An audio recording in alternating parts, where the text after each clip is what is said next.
Hello everyone. Welcome to CodeAdmirer. We'll explore microservices architecture, an important topic for software job interviews. Whether you're just starting out or looking to brush up on your knowledge, this video will help you prepare for interview questions related to microservices.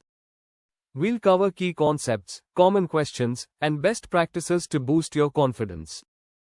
This interview question series covers a wide range of topics including foundational concepts, architecture, data management, security, communication, and deployment strategies relevant to ASP.NET Core and microservices.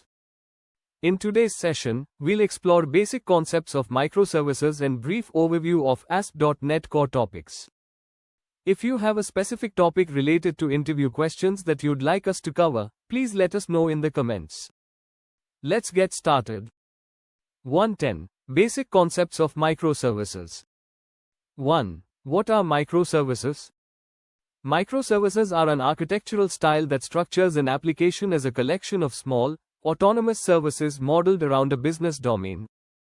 These services communicate over a network and are independently deployable. 2. What are the main advantages of using microservices? Scalability. Services can scale independently. Resilience. Failure of one service doesn't impact others. Flexibility. Different languages and technologies can be used. Development speed. Smaller teams can work on different services simultaneously. 3. How do microservices compare to monolithic architecture? Monolithic applications are built as a single unit, which can make them easier to develop initially but harder to maintain and scale over time. Microservices break down functionalities into manageable services. 4. What challenges do microservices pose? Complexity in deployment, debugging, inter-service communication, and data management can be challenging. It can also increase network latency. 5. What is bounded context in microservices? Bounded context is a design pattern in which a specific context defines the boundaries for a microservice, encapsulating its own data schema and logic. 6. What is the single responsibility principle? Each microservice should have a single responsibility or purpose, focusing on a particular aspect of the business functionality. 7. What does loose coupling refer to in microservices?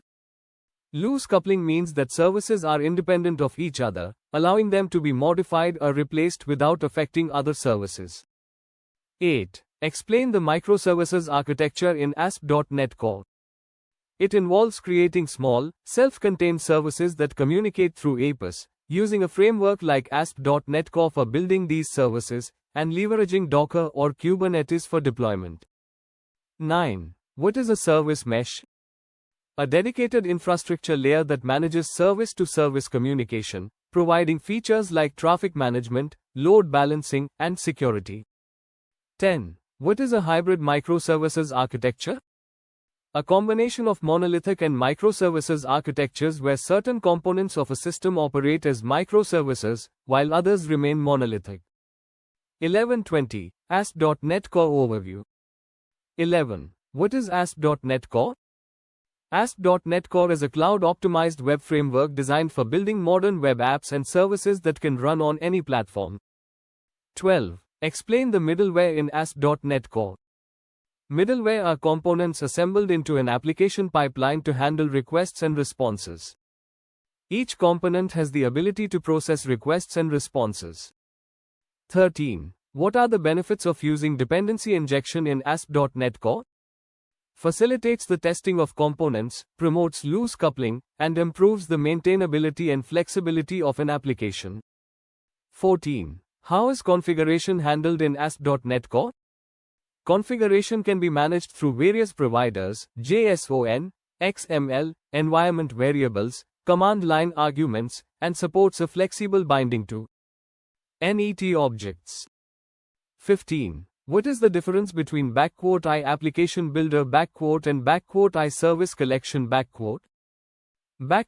application builder" is used for building the application pipeline, while "I service collection" is used for configuring services and dependency injection. 16. What is Kestrel in ASP.NET Core?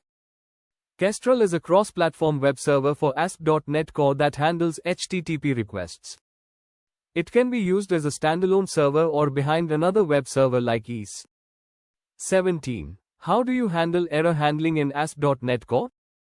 Implement exception handling middleware that catches exceptions and formats responses consistently, or use try-catch blocks within controllers. 18. What are Razor Pages? Razor Pages is a page-based programming model that makes coding page-focused scenarios easier and cleaner in ASP.NET Core applications. 19. What is the role of the startup class in ASP.NET Core? The startup class is used to configure services and the application's request pipeline. It contains two methods, configure services and configure . 20. What is the API endpoint routing in ASP.NET Core? Routing is the mechanism for matching incoming HTTP requests to the corresponding endpoint in the application. ASP.NET Core uses attribute routing by default. If you enjoy the content and find it helpful, please consider subscribing to the channel. Your support means a lot and will help us create more informative and exciting content for you.